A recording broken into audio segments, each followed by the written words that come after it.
Hi, this is MP Mark Warawa with another terrific MP Minute. I have an incredible guest, Reggie Littlejohn, who is a world expert on the one-child policy in China. She led the international effort to see freed a blind Chinese dissident, and this was May of 2012. I think this really was in the world's eyes as to what was happening.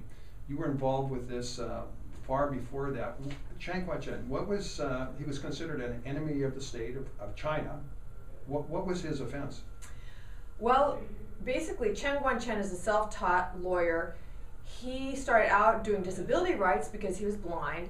Then he started helping farmers who had had illegal land grabs by the Chinese Communist Party.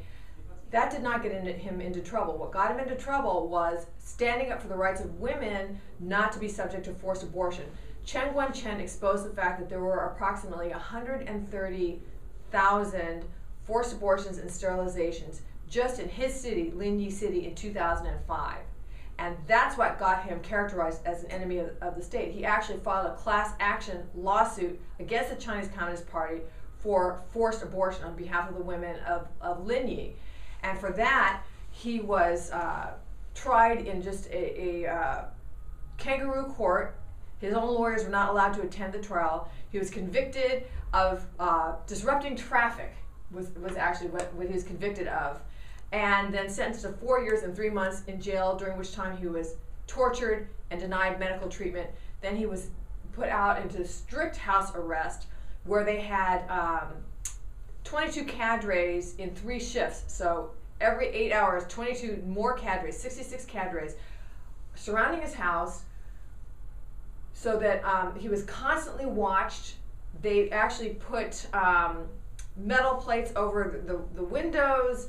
They blocked off the village. Christian Bale, the actor, tried to get into the village and visit him and was thrown out by thugs. They took away his computer, his phone. They took away his books. They took away his daughter's toys. They took away his blind cane. They took away everything. And it was in those circumstances that Chen Guangcheng managed to escape. He escaped, made it to the U.S. Embassy. Last May 2012, there were people around the world wearing dark glasses for his cause. Yes, that's right. We led the international effort to free Chen Guangcheng, and there were several aspects to that. Number one, starting in 2008, I started traveling the world telling people about him. So I testified about him at the European Parliament, the British Parliament, the Irish Parliament, 6 times in the United States Congress. I briefed the White House, the State Department, the Vatican. Then we had this major petition drive. We had many, many thousands of signatures. And as you mentioned, we had this sunglasses campaign where people from all over the world put on sunglasses and emailed their photograph to me, and I put them on my website. We've got people wearing sunglasses from every continent except for Antarctica. And so what the result of that was is that when Chen did make his miraculous escape from house arrest, everybody knew who he was, and we were able to focus that worldwide outcry in order to gain his freedom. Reggie, forced abortions and forced sterilizations is commonplace in China. It's part of their policy. What is the number? What's the estimated number that they have actually ended the pregnancies, ended the lives of preborn children? What's the number, the estimated number?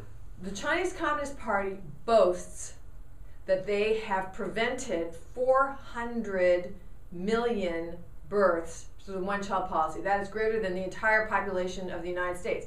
Now, they don't break that down between forced abortion, which they actually officially deny, but we have documentation, and Women's Rights Without Frontiers, I believe, is the #1 organization in the world documenting forced abortion in China.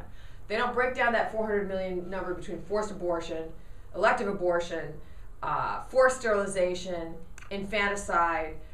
So we don't know how many of these abortions are forced, because they don't even admit that they force women to do this, but they do.